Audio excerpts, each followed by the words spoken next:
Hey, what's up everyone? I'm Leslie, and today in this video I'm going to show you how I've set up my home studio for photo shoots, editing, and storage for all of my equipment.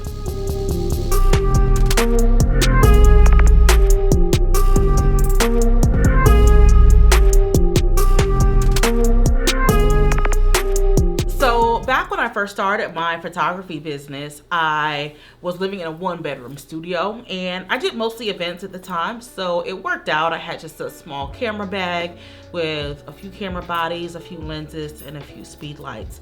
But over time, as I expanded, I got more into headshots, studio work, creative portraits, and then eventually I started doing some video work. So here's a photo of some of the gear I used to have back when I was still kind of new to the game, but I was teaching a photography class, and at the time I was buying a lot of cheap gear off of Amazon.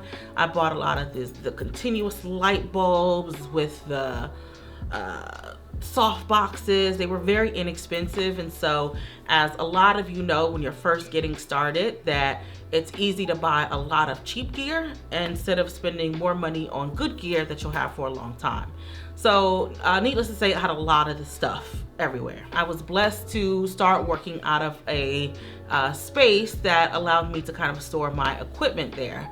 So I would use that space for headshots, for creative shoots, and I would keep my backdrop papers there, my big rolls, my lighting, light stands, and it was great. So now kind of took the burden off of this tiny little photo closet I had and allowed me to have more space. Fast forward to 2021, peak home buying during the pandemic season, and we decided that we wanted to have a bigger space. We needed a bigger space. We wanted a bigger space. So as many other millions of people did, we went on the home buying search process. Few non-negotiables that we had was we wanted to have a dedicated studio space for me to have clients and to have shoots and to store my equipment, but it also needed to have a private entrance.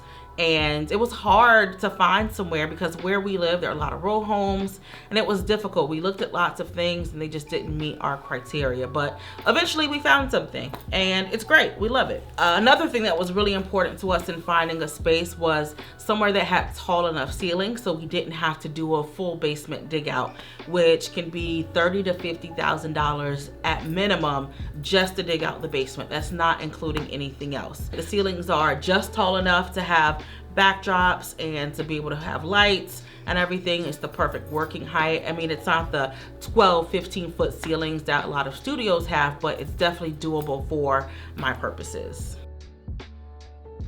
So if you follow me on Instagram, you know that our basement was a mess when we purchased the house. There was some standing water that we had to deal with. The floor was dug up in some areas. The main floor was just this old stone concrete. The walls were this grungy stone color. And if you followed the transformation on Instagram, you definitely could see some of that. And it was a mess. It was a mess. Here's some pictures that show that, and it was just wild times. But the first thing we did was we got working on the basement, and we had our contractor get some stuff done for us. Our electrician did some stuff for us, and we went through a process to get it up and running, and it's definitely a workable space now. So let's check out the space.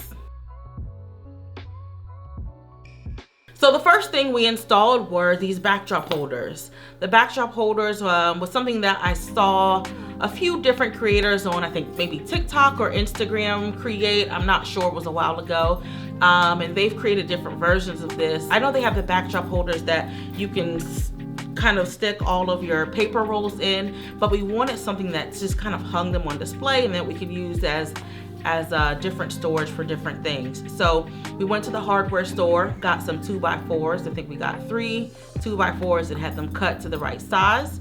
And then we got the shelf bracket holders to attach to the 2x4s. The hardest part of this was drilling through the wall. The wall is a stone wall, old school stone plaster wall that's super hard to drill into. So we had to buy a hammer drill to get into the wall. It wound up being like not enough power, so we had to borrow our contractors, but it worked out. We finally got it into the wall after 2 days. Took the brackets, spray painted them black, and then used wood screws to get them mounted, to get the brackets mounted onto the wood. So once we did that, I took some pliers and just bent the edges up to keep the backdrop papers from rolling off, and to just provide a nice little uniform lip across to also hang things from or clamp things to as needed. So these are pretty cool. I love them. Since we have exposed beams, it makes it really easy to mount things to the ceiling space, since there are no studs that we have to find through drywall. It's all open, it's all exposed. So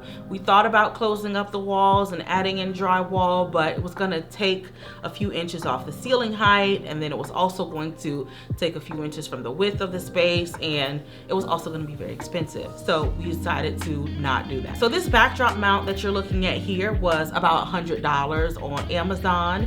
I'll put the link below, and it holds up to 4 backdrops. And I like it because it comes with the rope. You can roll them up, roll them down. It's easy to change them out between shoots. So you can put your colors on, and if you have your main colors, your black, your white, your grays, and then a color, you can kind of keep them up, and then when you need to change it out, you just get somebody to help you get up there with the ladder and stick them in.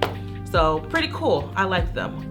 We have the extra long Savage paper rolls on here, and the weight hasn't been an issue yet.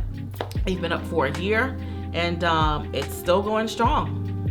Our last workspace, we had an extra long wooden desk for my husband and I to work together. It was great. I had my side, he had his side. So when we got to this space, we were debating if he wanted to have separate office spaces or if we wanted to have a joined space like we had back in our condo. Ultimately, we decided to keep our workspace together just for functionality and for condensing down our workspace footprint. We purchased these 55-inch desks from Amazon. They're black at the bottom, brown wood on top, and we just put 3 of them together. So 55 times 3, you get the length of the desk space, and it works out great. I have my dedicated desk space, as you can see.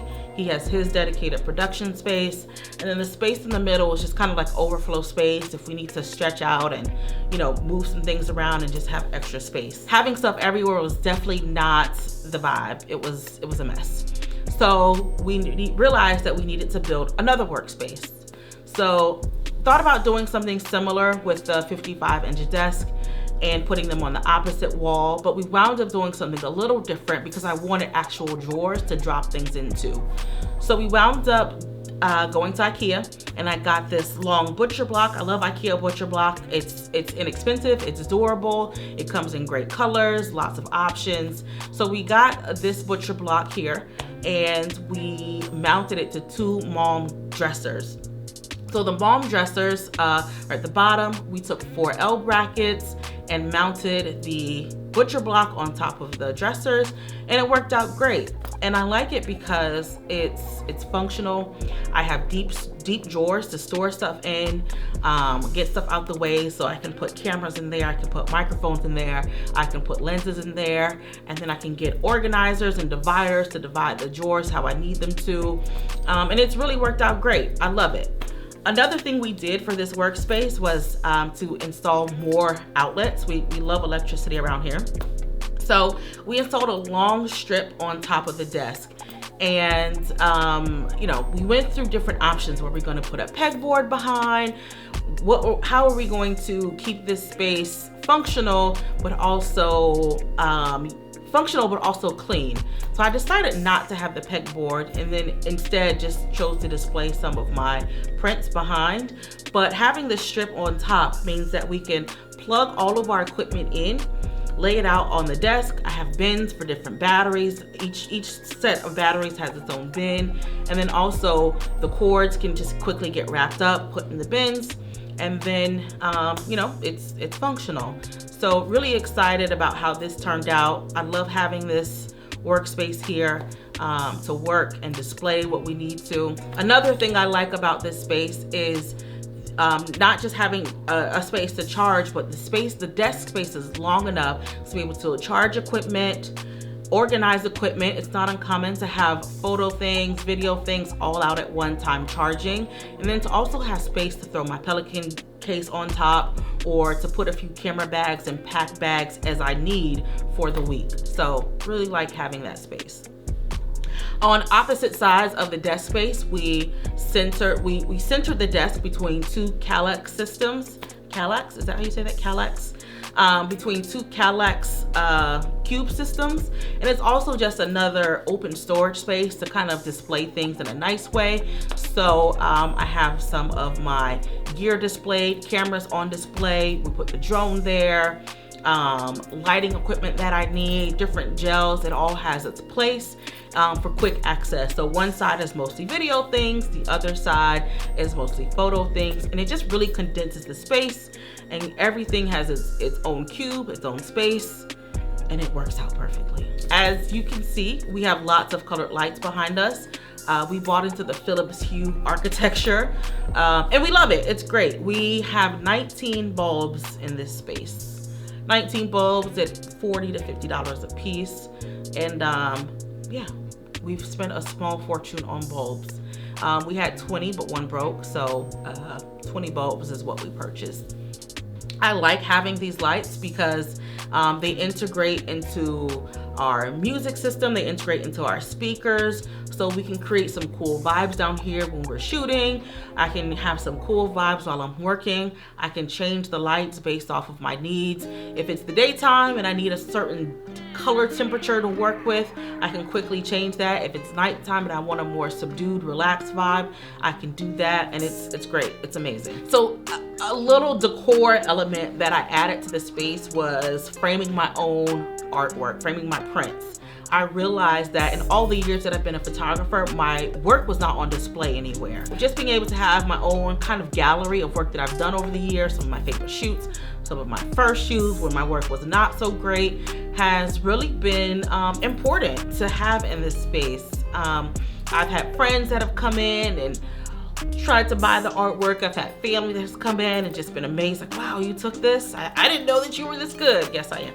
But you know, it's cool. I've had people come in and actually try to buy the artwork off the wall, which I definitely don't mind. I definitely welcome that. But it's cool just being able to walk into your space every morning, see the work that you've done. It's definitely a motivator to keep going and keep pushing forward. Last thing that we're going to be working on, major thing we're going to be working on in this space, is the waiting room. I didn't show it, but when you come into this space from the outside entrance, we have a waiting room set up. But right now it's just kind of our utility space where our water heaters are and our electrical boxes are. So working on a few designs for the space that are cost effective, but also will be useful for storing things, and also having a functional space for a makeup artist to come in, a clothes storage space so when people come for their shoots, they can store their clothes, and just have clothes racks. So if you have any ideas, send them my way. But if not, then I will keep working and designing out something until I find something that I like. In the future, I'd like to put a half bath down there, but that'll probably be a little while down the line. But until then, we'll work with what we have and do what we can with what we got. Thanks for tuning into this video. I'm just getting my YouTube page off the ground and running.